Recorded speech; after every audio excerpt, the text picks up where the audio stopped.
We rarely reflect on the occult powers that we use all the time, automatically, including the various powers of the mind and emotions.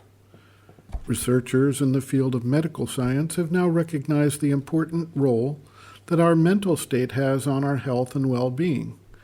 They now admit the mind-body connection and teach us how to harness the power of positive affirmation and visualization in our immune strength and in recovery from any illness or injury. Without thinking about the implications, we even rely on what we call the placebo effect, which is factored into the study of any new pharmaceutical drug under review. The placebo effect is the result that follows when a subject is given a fake drug as part of the study, yet recovers, similar to those who take the real drug. The placebo effect can be seen in 25 to 30% of the cases. Clearly, the very thought that one is getting a drug to cure a condition has real occult power. How much of the healing power of the real drug is based on this same placebo effect? We will never know. The power of the mind is also harnessed to improve athletic performance. Indeed, the use of positive affirmation and visualization are an important aspect of training for advanced athletes.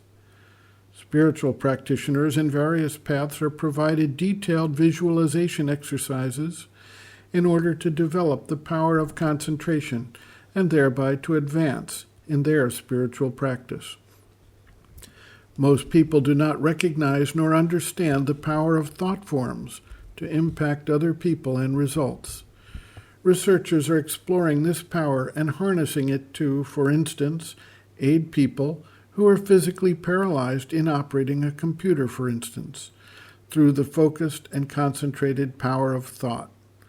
Telekinesis is another occult phenomena that relies on the power of the thought form to move an object in the external world.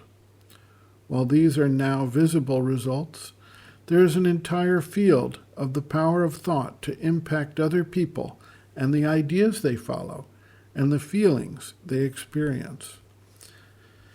Because we generally fail to appreciate these powers and their work, we both tend to underutilize them in relation to their real potential and to allow them to act without conscious intention, under the impulsion perhaps of our vital nature, and thus potentially have negative effects on others and in the long term.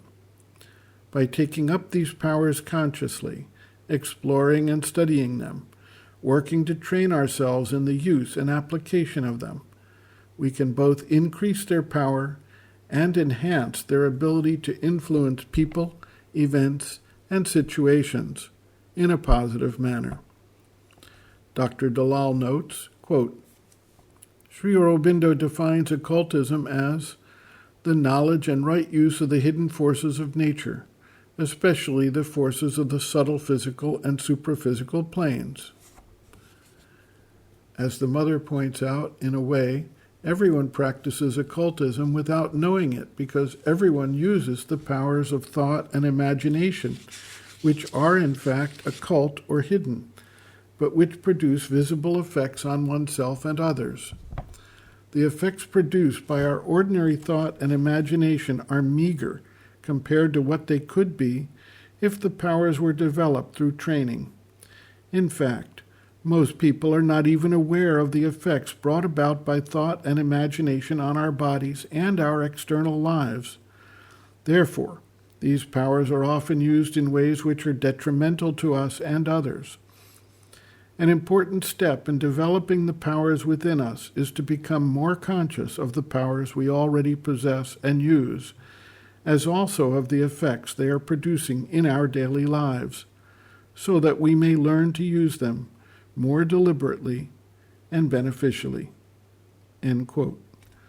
Reference, Sri Aurobindo and the Mother, Powers Within, Introduction, pages Roman 12 to 13.